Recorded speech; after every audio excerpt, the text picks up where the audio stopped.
Welcome back to the Citizen Channel, our regular feature. We'll have a look at the home match day programme and see if there's anything worth reading in it. And if you've not already got a subscription or you don't buy it, it might be worth going onto the old site and buying a copy of this. There's some good articles in this one this week, so we're going to have a talk about it. Of course, it's for the Brighton game on the 22nd of October 2022, match day 11 at the Premier League and the 6th home programme of the season.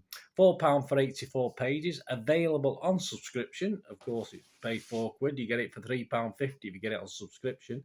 And you also have the bonus of getting the Champions League ones. Obviously, we've had a couple of home games already. There's still one left for a quid, £1.50 less, because they're actually a fiver if you go along to the ground. So there is a benefit. There's also a 12-issue option as well. So from www.reachsportshop.com, you get 26 copies for £97.50 plus £65 in the EU and plus 80 quid the rest of the world. So there you go, plus the benefit, as I said, of that Champions League. So this issue, this is one. It's featuring the rainbow laces thing this week. Not too much inside. He's got the LGBTQIA City rep being sort of interviewed, a Q&A, but Mr. Foden on the front. People whinging about Haaland being on the front too much, but I think he'll have a rest now. I think he'll get a bit of a rest. Of course, Mr. Foden himself recently just signed a new contract, didn't he, which apparently almost quadrupled his salary. I wouldn't mind that myself, although I still wouldn't earn what Mr. Foden earns in a year, probably in the next 20 years, even if I did. So there you go. That's how it is. That's how it is. We don't think too much about it. We'd all do our tree, wouldn't we, thinking about how much these players are on, that we all fawn about and get all giddy about. But we're not doing politics today. We're having a look at the matchday programme.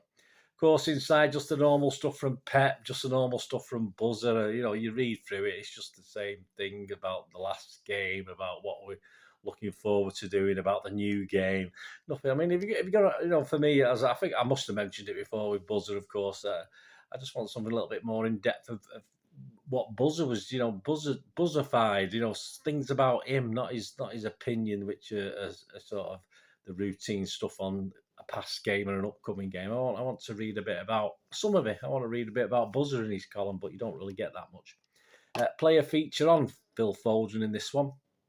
Interesting stat, 170 shots he's had up to this game. 75 shots were on target, which is about 44%. I don't think that's too bad, is it? Just under 1 in 2. Kevin Cummins is in, of course. He did a Vox and NME feature, so he did like 2 features on the same band, but obviously he had to do different. One was in colour, one was in black and white, so that was quite interesting. He did it on the Charlatans, of course, the link with Brighton. He did it on Brighton Beach. Head-to-head is Bernardo against Alexis McAllister. Yes, interesting stat on there. Shot accuracy, Bernardo 39%, McAllister 21%. I think he's there penalty taking, McAllister, as well. So I wonder if that's included in it. I'm not too. Probably is, isn't it? Must be. Double agents, of course, has got Joe Corrigan, who did manage a season at Brighton right at the end of his on-field career. X and the City, we'll go back to this in a little moment, a little excerpt. We've got Jim Whitley, and we'll return to this in a moment for his a little couple of questions he was asked about his stuff outside of football, which were quite interesting. I certainly knew about one of his little things he did. I didn't know about the other one, though. Kitted out as, of course, the wonderful Marc McCarthy looks at the Kappa years. Yeah, there weren't many of them. It felt more than there was. They signed up for 3, apparently, at £5 million. How was it? But they only ended up doing 2. Or did they ask for a refund, or did they get a refund? I'm not too sure. We'll have to ask Marc if he knows anything about the politics of that one. It'd be interesting. So, they just ended up doing 2 seasons and just 4 shirt designs. But they were pretty iconic, weren't they? Pretty iconic shirt designs, even though, obviously, the blue was just a little bit dark for me. I don't laser blue. No, I want sort of sky blue or a lighter blue anyway than that. But they did look smart. I'll give them that. Got the quiz. You got the city pages with City kids. Dr. Gary James looks at City scorers today. We're going to come back to this one, a little excerpt at the end as well. It includes people like Billy McAdams. We'll have a chat about him Tommy Johnson, Billy Meredith, Tommy Browell, Franny Lee, lots of other names mentioned as well. So a little excerpt on Mr. Billy McAdams in a moment. Matchmaker picks out 10 standout games for Jack Grealish today, including games for Notts County. If you didn't know he played for Notts County, I think he was on loan from Aston Villa. England, of course, Villa, of course, and even one or two for City as well. City women, the City under-18s feature. The EDS features a little bit of a special on Borges, the lad Borges, yeah. If he's 18, I'm 42. He does look old for his age, doesn't he? But he's sort of getting a lot of hype at the moment, doing very, very well. So all credit to him. We have to believe he's 18, but as I say, it doesn't look it to me. I think he's 18. He's certainly under 19 anyway. And back to the little excerpts. We'll go back to, first of all, in the programme, go back to Jim Whitley, first of all. Let's have a look. Yeah, it's asking about stuff we did after football. And they come up with this question. You are a talented artist. I knew that anyway. How did Tony Buck end up becoming your first customer?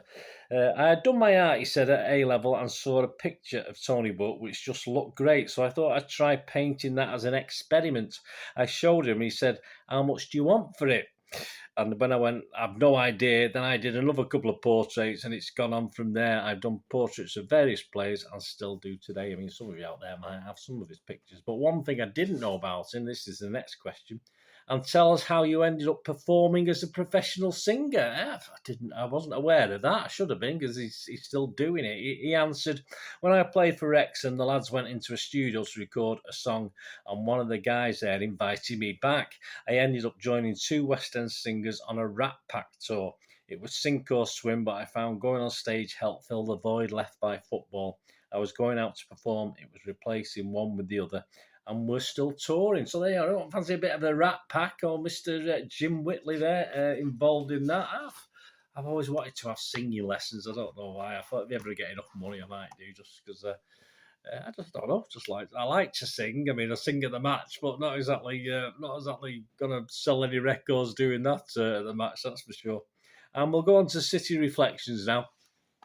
And Dr. Gary James's piece, of course. And he's talking about goal scorers, obviously, with Ireland in all the headlines at the moment. But of course, Gary touches on some excellent goal scorers we've had in the past. And one of these guys is Billy McAdams. Yeah, so this is just an excerpt about the excerpt on Billy McAdams within his wonderful column. As I say, if you just buy the magazine for this, it's always worth it. Just Dr. Gary James, but you got Mark McCarthy on the shirts. So there's certainly 3 or 4 things in here that are of interest to me. All right, it doesn't take me long to read through it, about 15 minutes. But yeah, because I said you can get these from Reach Sports independently as well. You don't have to subscribe. Just buy a one-off issue. It's face value plus a £1.50 postage. So, of course, if you can pick it up any cheaper anywhere else, please do so. But you can just buy specific issues if something interests you. Yeah, City Reflection. So this is a little piece from Dr. Gary James. My thanks to him. McAdams gained a great deal of attention for scoring in 10 consecutive league games for City between the 9th of October and 7th of December 1957. During that period, he scored a total of 11 league goals, with 2 coming in the 6-2 annihilation of Everton at the end of the sequence. He also scored a goal in a friendly match at Hearts on the 4th of November. Born in Belfast in 1934, McAdams joined City from Distillery as a 19-year-old for a fee of £10,000. City's management had watched him score 3 in a game at Bangor and rushed to sign him. And there were also senior representatives of a further 7 prominent English clubs there that night interested in him. The transfer caused a bit of a sensation in Northern Ireland, and the fee was seen as an offer no club could reject for a player of that age. He made an impressive City debut, scoring against Sunderland in January 1954 and netted 3 in his next game versus Bradford in the FA Cup. But a recurring back injury affected his first few years at Main Road. He had several operations and missed an entire season just at a time when the Blues were thrilling with their Revy plan and the mid-50s success. In 1957, he got his opportunity to return to the first team as a result of injuries to other players and impressed with a spellbinding series of displays. The 11 goals in 10 consecutive league games led to him leading the Northern Ireland attack as the country pushed to qualify for the World Cup. Further injuries limited his opportunities for club and country, and McAdams ended that 1957-58 season scoring 19 league goals in only 28 appearances. The back problems continued in the years that followed, causing him to miss the 1958 World Cup finals. But in 1959-60, he became our top scorer with 22 goals in only 30 league games. In total, he scores 62 in 127 league appearances for City. Imagine what he'd have done if he hadn't been plagued by his injuries throughout his career. McAdams moved to Bolton in 1960 for £25,000. In later life, he became manager with Barrow, but his final years saw him suffer with ME and other issues. City played a testimonial for him at Barrow in 1993. Did you go to that one? And he passed away on the 13th of October 2002 at the age of 68. So there you go, my thanks to Gary, and of course City legend, yes, absolutely, Billy McAdams. I've not touched upon him in my history vlogs yet. I'm sure he'll be one for the future. Hope you enjoyed that, guys. Anyway, a couple of excerpts, so please join me for the next home program, which will be let me have the Sevilla. Is it Sevilla yet? I think it might be Sevilla next in the Champions League, the next home one. If I'm wrong, my apologies. I know we've got Brentford and Fulham as well coming up, haven't we? But I'm fairly sure it's Sevilla, or it could be because then we got Chelsea as well, haven't we? Coming up, we've got 4 home games, so that'll keep me busy on this anyway. But hope you enjoyed that. Thanks for watching. Let me know in your comments if you bought this, and as I said, you can get these independently or get that subscription with reachsportshop.com. Thanks for watching, guys. Please leave us your comments. Until we meet again, that's one thing, don't I? Please stay safe, Blues. Come on, City. Bye for now.